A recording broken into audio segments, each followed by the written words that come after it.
नमस्कार दोस्तों। देखिए मित्रों, आज हम माध्यमिक शिक्षा बोर्ड की जो 9th क्लास की सामाजिक विज्ञान की पुस्तक है, उसमें ज्योग्राफी का जो तीसरा चैप्टर हमारा चल रहा था, ज्योग्राफी का तीसरा चैप्टर चल रहा था जलवायु। तो उस जलवायु का तीसरा भाग आज आपका कंप्लीट हो जाएगा और इसके साथ ही जलवायु जो है वो आपका कंप्लीट है। तो इस 9th क्लास का एक और महत्वपूर्ण चैप्टर बचेगा प्राकृतिक वनस्पति का, जो कि राजस्थान और भारत दोनों के संदर्भ में है।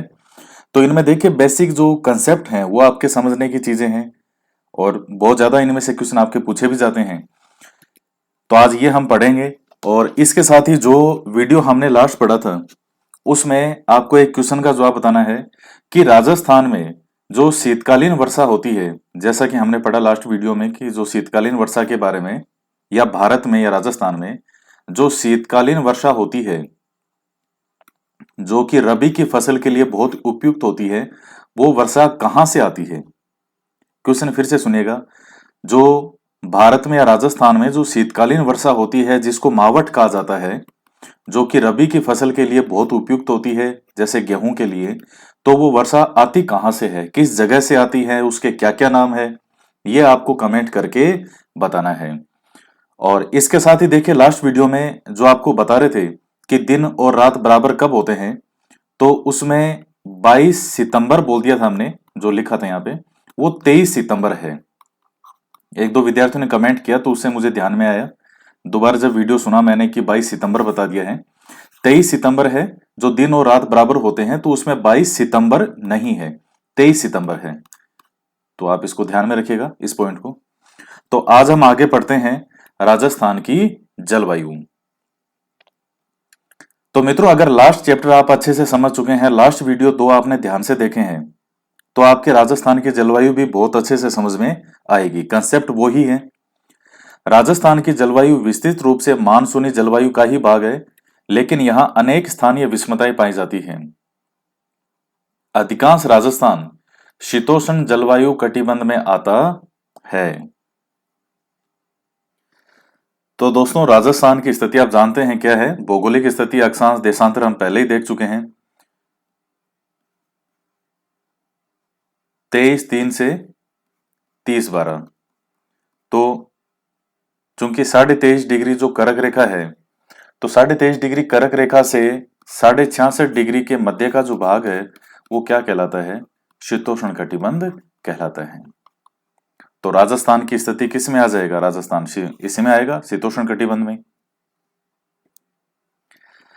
ये देखिएगा, ये कर्क रेखा भारत के बीच में से निकल रही है, ये वाली, और ये है इक्वेटर जिसको आप भूमध्य रेखा कहते हैं, और ये है मकर रेखा।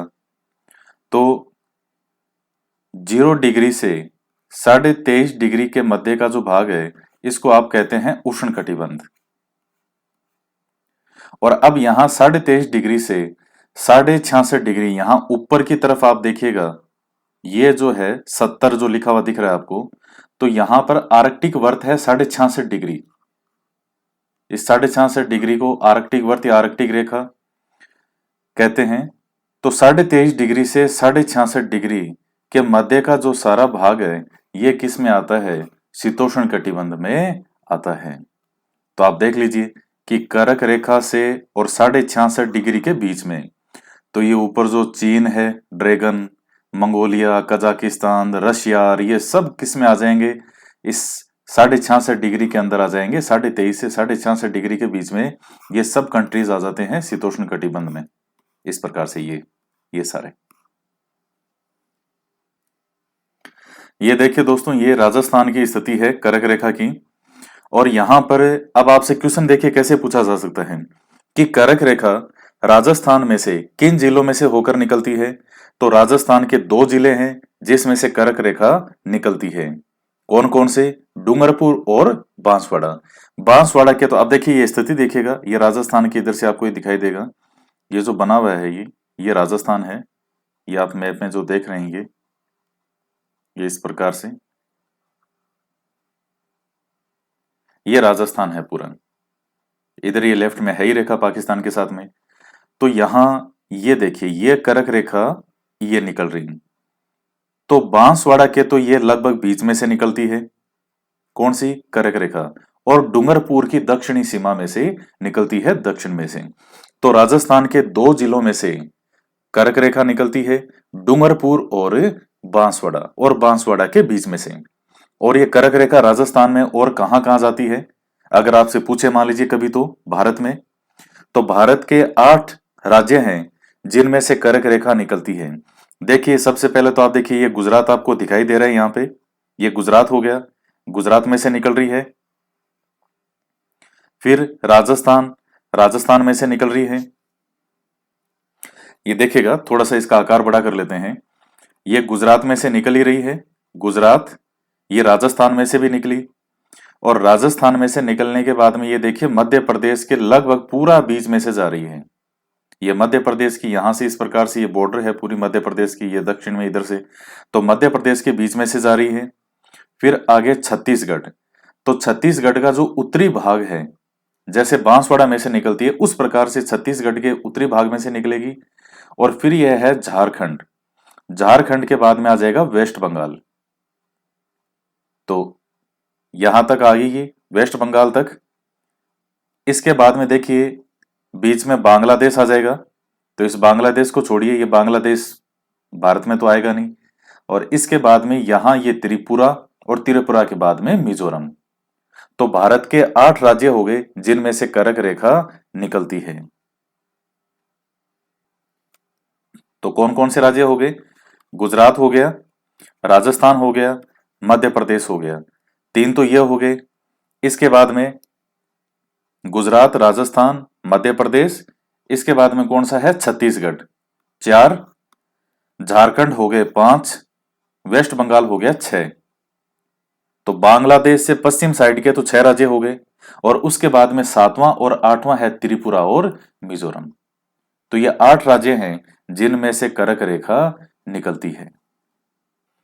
इसके बाद है कि राज्य की जलवायु को प्रभावित करने वाले कारकों में अक्षांशीय स्थिति, समुद्र से दूरी, ऊंचाई, पर्वतीय दिशा, पवनों की दिशा, मिट्टी का प्रकार व वनस्पति की मात्रा आदि महत्वपूर्ण है। अब आता है जलवायु परिस्थितियां।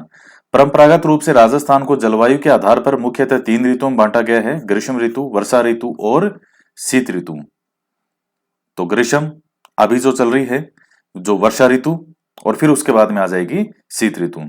भारत सरकार के मौसम विभाग द्वारा मानसून काल को आधार बनाकर वर्ष को निम्नलिखित ऋतुओं में बांटा गया है। सबसे पहला आता है शीतकालीन मानसून काल और ग्रीष्मकालीन मानसून काल। आपने जो भारत के संदर्भ में पढ़ा वही आपका यहां प्रकार है। शीत ऋतु दिसंबर से फरवरी, ग्रीष्म मार्च से मध्य जून, ग्रीष्मकालीन मानसून वर्षा ऋतु मध्य जून से मध्य सितंबर, और शरद ऋतु मध्य सितंबर से दिसंबर तक। सबसे पहले बात करते हैं शीतकालीन मानसून काल के बारे में सबसे पहला आता है शीत ऋतु। तापमान दिसंबर से फरवरी के महीनों में सूर्य की स्थिति दक्षिणी गोलार्ध में होती है, इसलिए प्रदेश में तापक्रम कम होता जाता है। न्यूनतम तापमान कई बार कुछ स्थानों पर हिमांक से भी कम होता जाता है। हिमांक आपको बता दिया क्या है। सीकर, चूरू, डेगाना, फलोदी, माउंट आबू में तापमान काफी निम्न रहते हैं। सामान्य प्रादेशिक वितरण के अनुसार उत्तर में न्यूनतम तापमान 12 डिग्री सेंटीग्रेड से कम व दक्षिण में 16 डिग्री सेंटीग्रेड से अधिक रहता है। तो ये दिसंबर से फरवरी का जो टेम्परेचर है राजस्थान का वो है। आप खुद भी राजस्थान को फील करके देखें कि जब आप राजस्थान में हैं तो राजस्थान में किस मंथ में लगभग कैसा टेम्परेचर यहां रहता है। तो ये चीज रटे लगाने की आवश्यकता नहीं पड़ेगी। तो दिसंबर में उस टाइम देखिए आप क्या क्या टेम्परेचर रहते हैं। वायुदाब, पवने व वर्षा। शीत ऋतु में बैकाल झील व पेशावर के निकट विकसित उच्च वायुदाब केंद्र शरतकालीन मानसून को प्रभावित करते हैं। इस ऋतु में हिंद महासागर क्षेत्र पर निम्न वायुदाब रहता है, अतः स्थलीय उच्च वायुदाब से महासागरीय निम्न वायुदाब की ओर पवनें चलती है। स्थलीय उत्पत्ति के कारण ये पवनें शुष्क होती है, किंतु उत्तर पश्चिम से आने वाली भूमध्य सागरीय चक्रवातों के साथ मिलकर ये पवनें कहीं कहीं थोड़ी वर्षा करती है, जिसे स्थानीय भाषा में मावठ कहते हैं।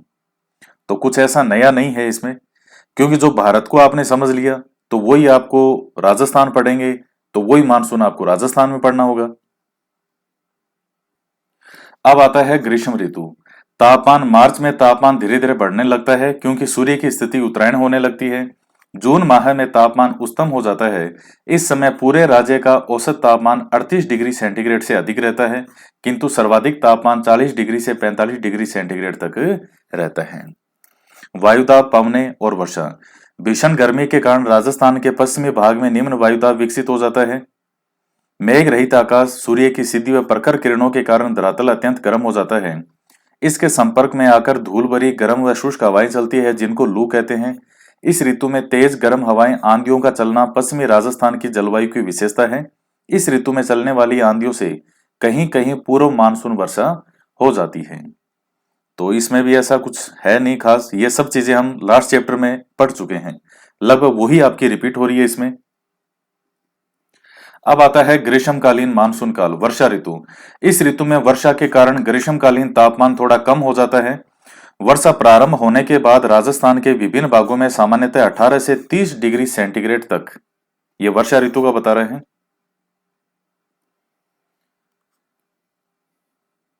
तो ये तापमान रहता है। अब आता है वायुदाब और पवने कि वर्षा ऋतु में क्या होता है। भीषण गर्मी के कारण पश्चिमी राजस्थान में वायुदाब काफी कम हो जाता है। इसके विपरीत हिंद महासागरीय क्षेत्र में वायुदाब अधिक रहता है। अतः महासागरीय उच्च दाब से स्थलीय निम्न दाब की ओर मानसूनी पवनें चलती है। इसकी दो शाखाएं हो जाती है, बंगाल की खाड़ी का मानसून और अरब सागरीय मानसून, और इन दोनों ही शाखाओं से राजस्थान में वर्षा होती है। वर्षा सामान्यतः जून के अंतिम सप्ताह तक मानसून राजस्थान में पहुंच जाता है। बंगाल की खाड़ी व अरब सागरीय मानसून से राजस्थान में वर्षा होती है। राजस्थान की कुल वर्षा का 95% भाग इन्हीं पवनों से प्राप्त होता है। किनसे? बंगाल की खाड़ी और अरब सागरीय मानसून से। अरब सागरीय मानसून के मार्ग में अवरोध नहीं होने के कारण ये अधिक वर्षा किए बिना राज्य से गुजर जाते हैं।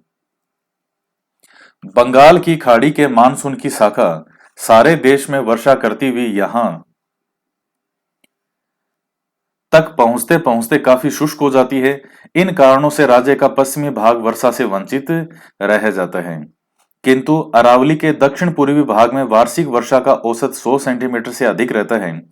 पश्चिमी राजस्थान में 25 सेंटीमीटर, दक्षिण पूर्वी भाग में 75 से 100 और शेष उत्तर पूर्वी राजस्थान में 50 से 70 सेंटीमीटर के बीच वर्षा का औसत रहता है। दक्षिण पूर्व से उत्तर पश्चिम व पश्चिम की ओर वर्षा की मात्रा कम व वर्षा की अनिश्चितता बढ़ती जाती है।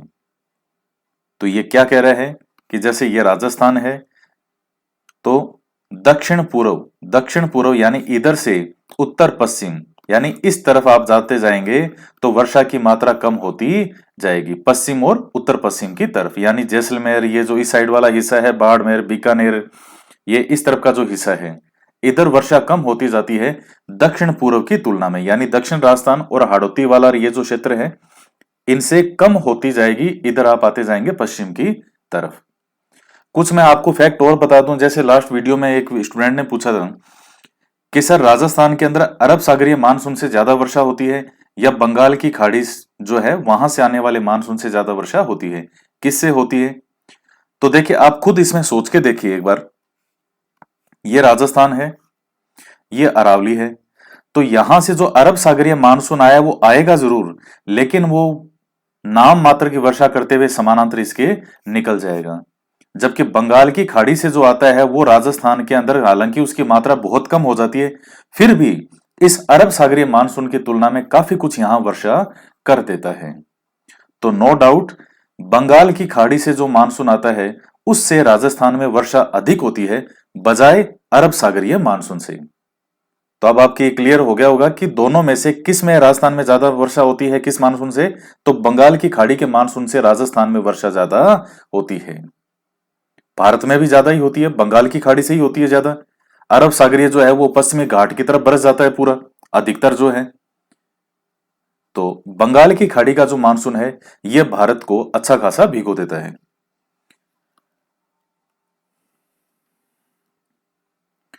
ये देखिए मित्रों, जैसे अब राजस्थान का एक मैप है कि औसत वार्षिक वर्षा, इसमें देखिए सबसे पहला है 100 सेंटीमीटर से ज्यादा वर्षा कहाँ होती है। तो ये वाला क्षेत्र देखिए आप, यहां से ये जो बना हुआ है ये 100 सेंटीमीटर से ज्यादा वाला। फिर 75 से 100, तो ये जो बना हुआ है यहां पर 75 से 100 है। ये इसके सिरोही का इस तरफ का, ये वाला जो हिस्सा है ये 50 से 75, तो ये आपका 50 से 75 वाला है। और पश्चिम की तरफ आइए तो और कम मिलेगा, 25 से 50। और इधर आइए पूरा पश्चिम में और उत्तर पश्चिम में और कम मिलेगा, 25 से भी कम। तो उसने यही कहा था कि दक्षिण पूर्व, यानी दक्षिण पूर्व से जब आप उत्तर पश्चिम की ओर आते हैं तो वर्षा की मात्रा कम होती जाती है।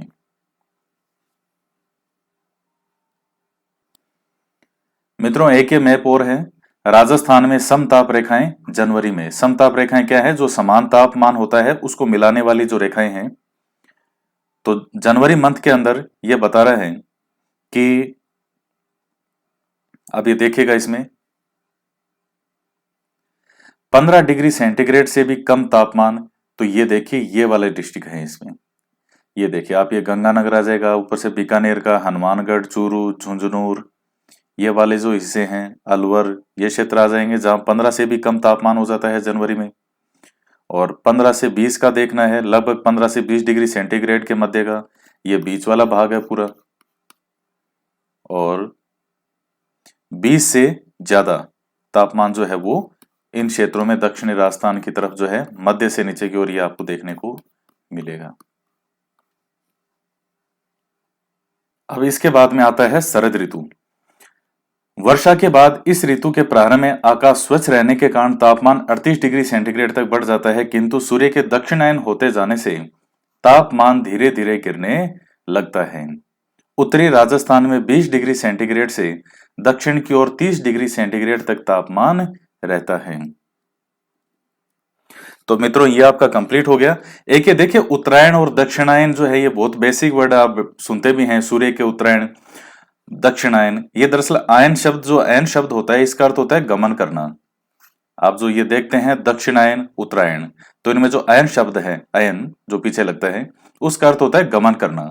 तो उत्तरायण का मतलब है उत्तर की ओर गमन करना, और दक्षिणायन का मतलब है दक्षिण की ओर गमन करना। तो अब सूर्य जो है वो मकर की तरफ बढ़ रहा है, और आप देखते हैं कि जो कर्क रेखा है, गर्मियों के मौसम में जब आप देखते हैं अभी जो चल रहा है, तो गर्मियों के मौसम में जैसे जून के अंदर कर्क रेखा पे सीधा चमकेगा, और दिसंबर में मकर रेखा पर सीधा चमकता है, सूर्य लंबवत चमकता है। तो अब सूर्य के दक्षिणायन का मतलब है कि सूर्य दक्षिण की ओर जा रहे हैं, यानी वो धीरे धीरे मकर रेखा की तरफ बढ़ रहा है।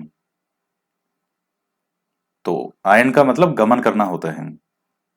तो अब शरद ऋतु है, तो यहां से अब जो है सूर्य गमन करना शुरू कर देगा दक्षिण की ओर, मकर की ओर। वायुदाब, पवने व वर्षा। इस ऋतु में कोई स्पष्ट वायुदाब क्रम नहीं बनता, अतः पवने भी शांत रहती है। इस कारण इस ऋतु में यहां वर्षा भी नहीं होती। तो यह आपका हो गया कंप्लीट। अब है राजस्थान की वार्षिक वर्षा। आंतरिक भाग में स्थित होने के कारण राजस्थान में वर्षा का औसत अधिक नहीं है। वर्षा का वितरण भी असमान है। न्यूनतम वर्षा पश्चिमी मरुस्थलीय क्षेत्र में होती है, जहां वार्षिक वर्षा का औसत 25 सेंटीमीटर से कम रहता है। यहां से पूर्व की ओर अरावली पर्वतमाला तक के क्षेत्र में वार्षिक वर्षा का औसत 25 से 50 सेंटीमीटर तक रहता है। सर्वाधिक वर्षा दक्षिणी राजस्थान के उन क्षेत्रों में होती है जहां वर्षा का औसत 75 सेंटीमीटर से अधिक रहता है। राज्य में प्राप्त कुल वर्षा का लगभग 95% भाग अरब सागर और बंगाल की खाड़ी से होता है। यह हमने देख लिया, मतलब अरब सागर और बंगाल की खाड़ी दोनों से मिला करके। और शीत ऋतु में मावठ के माध्यम से बहुत कम वर्षा होती है। तो ये चीजें एक प्रकार से पूरा रिपीटेशन हो रहे हैं। ये मैप आपने देख ही लिया कौन सी वर्षा कहाँ कहाँ होती है। ये पूरा पश्चिम में जो है ये 25 से कम है, 25 से 50 के बीच में लगभग यहाँ हो जाएगा। इधर आ जाएंगे तो ये 75 से ज्यादा आपको देखने को मिल जाएगा। इनमें 100 से ज्यादा है। यहाँ से ये जो रेड वाला क्षेत्र है 100 से भी ज्यादा, बाकी जो है वो सामान्यतया 75 से 100 के बीच में। तो इस प्रकार से है ये। तो दोस्तों, ये आपका चैप्टर जो है ये कंप्लीट होता है। बाकी कुछ मेन बिंदु है, जैसे राज्य में कम वर्षा क्यों होती है, मुख्यतः अरावली श्रेणियों के लंबवत विस्तार, दक्षिण पूर्वी पवनों के यहां पहुंचने से पहले ही वर्षा कर दिए जाने के कारण होता है। महत्वपूर्ण बिंदु कौन कौन से हैं? भारत की कुल वर्षा का 90% भाग ग्रीष्म ऋतु में दक्षिण पश्चिमी मानसून से प्राप्त होता है। दक्षिण पश्चिमी मानसून कौन सा? वही अरब सागर, बंगाल की खाड़ी, हिंद महासागर, यहाँ से जो मानसून आता है। भारत में वर्षा का क्षेत्रीय वितरण अत्यंत असमान है। शीत ऋतु प्राय शुष्क होती है। देश की 10% वर्षा शरतकालीन मानसून और चक्रवातों से होती है। ये जो मावठ भूमध्य रेखा से, ये जो भूमध्य सागरीय आता है, पश्चिमी विक्षोभ, इनसे। भारतीय संस्कृति के अनुसार देश में 6 ऋतुएं हैं। दक्षिण पश्चिमी मानसून 2 शाखाओं में बांटकर देश में वर्षा करता है, अरब सागर और बंगाल की खाड़ी की शाखा। राजस्थान की जलवायु विषम प्रकृति की है। राजस्थान में गर्मी में तेज लू चलती है व सर्दी में मावठ से वर्षा होती है। राजस्थान में अधिकांश वर्षा दक्षिण पश्चिमी मानसून से ही प्राप्त होती है। तो यह आपका होता है कंप्लीट। और इसके अलावा अब देखिए, ये दक्षिण पश्चिमी मानसून जो है, इससे आप मतलब केवल अरब सागरीय मानसून से मत लगा लेना, क्योंकि आप बार बार जब आपके राजस्थान की लोकेशन ध्यान में आएगी, तो जैसे ये मान लीजिए भारत है, यहां ये राजस्थान है, तो आपके जब भी दक्षिण पश्चिम मानसून लिखा आएगा, आपके बार बार दिमाग में केवल यही दिशा आएगी। दक्षिण पश्चिम से मानसून से मतलब है ये अरब सागर वाला तो है ही है एक शाखा, ये बंगाल की खाड़ी वाली भी है, ये हिंद महासागर से जो है ये हवाएं जो वाष्प लेकर के ये अरब सागर से मिक्स होती हुई इधर से ये मिक्स होती हुई तो ये आती है। तो मेनली हम 2 भागों में बांट देते हैं, अरब सागर से आने वाली और बंगाल की खाड़ी से आने वाली। तो दक्षिण पश्चिमी मानसून से मतलब इस संपूर्ण मानसून से है, ये जो संपूर्ण हवाएं आती है इनसे है, केवल अरब सागर से मतलब आप मत लगा लेना। और वैसे अगर आपसे पूछे कि राजस्थान में वर्षा अरब सागर की जो खाड़ी की शाखा है, अरब सागरीय शाखा, उससे ज्यादा होती है या बंगाल की खाड़ी से ज्यादा होती है, तो बंगाल की खाड़ी से ज्यादा होती है राजस्थान में। और ना केवल राजस्थान में बल्कि भारत में भी होती है ज्यादा। क्यों होती है वो आप सब समझ चुके हैं। अब हम देख लेते हैं कुछ क्वेश्चन। मानसून शब्द किसका रूपांतर है? ये 3 क्वेश्चन के जवाब आपको बताने हैं कि आपके 3 में से कितने सही हैं, बताइएगा। तो इसका सही उत्तर हो जाएगा, सबसे पहला हो जाएगा मौसम का। मावठ की वर्षा कब होती है? क्या बसंत काल में होती है? नहीं होती। ग्रीष्म काल में नहीं होती, सामान्य नहीं, शीत काल में होती है, जिसको आप पश्चिमी विक्षोभ कहते हो, जो भूमध्य सागर की ओर से आता है। भारतीय संस्कृति के अनुसार ऋतुओं की संख्या कितनी है? तो 6। तो अब इन 3 में से कितने सही हुए वो भी आप कमेंट करके बताइएगा। और मित्रों, इसके बाद में 9th क्लास की ज्योग्राफी का एक चैप्टर बचा है, प्राकृतिक वनस्पति और मृदाएं। तो इसके साथ ही 9th क्लास की ज्योग्राफी आपकी कंप्लीट हो जाएगी। नेक्स्ट 2-3 वीडियो और बनेंगे और 9th क्लास की ज्योग्राफी भी आपके कंप्लीट हो जाएगी। फिर उसके बाद में 10th क्लास की ज्योग्राफी है, वो भी बहुत ज्यादा महत्वपूर्ण है। तो 10th तक की ज्योग्राफी आपके कंप्लीट हो जाएगी। अब ज्यादा समय नहीं है इनके कंप्लीट होने में। तो साथ साथ में यहां से जो आप चीजें समझते हैं, इसके आगे की मेहनत और है। कई विद्यार्थी अभी पूछते हैं कि सर सिर्फ इतना ही पढ़ें क्या? तो आप खुद अपने स्तर पे सोचें कि क्या ये चीजें सफिशिएंट है क्या? इतनी कंसेप्ट क्लियर करने के लिए इन चीजों को पढ़ना बहुत जरूरी है। किसी भी कोचिंग संस्थान में भी आप पढ़ेंगे, इतना गहराई से एक एक पॉइंट नहीं पढ़ाया जाएगा, वो डायरेक्ट पॉइंट पर आते हैं वहां पे। तो उससे पहले अगर आपने ये चीजें समझ रखी है, तो आपको आगे पढ़ने में कोई दिक्कत नहीं आएगी। और फैक्ट है तो वो तो आपको याद करने पड़ेंगे। फैक्ट में किसी की कोई भूमिका नहीं होती, फैक्ट तो आपको याद करने हैं। जैसे किसकी दूरी कहां से कितनी है, पूर्व से कितनी है, पश्चिम से कितनी है, कहाँ बारिश ज्यादा होती है, कहाँ कम होती है, वर्षा कौन सी कम है, कहाँ ज्यादा है, 25 सेंटीमीटर का है। लेकिन ये समझने की चीजें हैं कि कहाँ कौन सी चीज क्यों ज्यादा होती है। जैसे हमने मानसून पढ़ा, जलवायु, और मेरा ये मानना है कि जलवायु का चैप्टर 3 वीडियो बने हैं जलवायु के। ये पूरा पढ़ने के बाद में जलवायु के अंदर आपकी कभी कोई समस्या नहीं आएगी कि आखिर क्या कारण है कि वर्षा जो है कभी उत्तर से दक्षिण की ओर जा रहा है, कभी दक्षिण से उत्तर की ओर है, कभी पश्चिमी विक्षोभ आ रहा है, कभी कहीं से कहीं है। ये सब चीजें आपके कंसेप्ट अच्छे से क्लियर हो गए होंगे और आगे की कक्षाओं में आप बढ़ेंगे तो और डिटेल में आपके सामने फैक्ट आएंगे। लेकिन उससे पहले इन चीजों को समझना जरूरी है। तो नेक्स्ट जो है वो आपका इसका वीडियो आएगा, प्राकृतिक वनस्पति और मृदाओं का। तो मित्रों, आज के वीडियो में इतना ही। वीडियो को लाइक जरूर कीजिएगा, ज्यादा से ज्यादा शेयर करें। तो मिलते हैं नेक्स्ट वीडियो में एक नए टॉपिक के साथ। जय हिंद, जय भारत।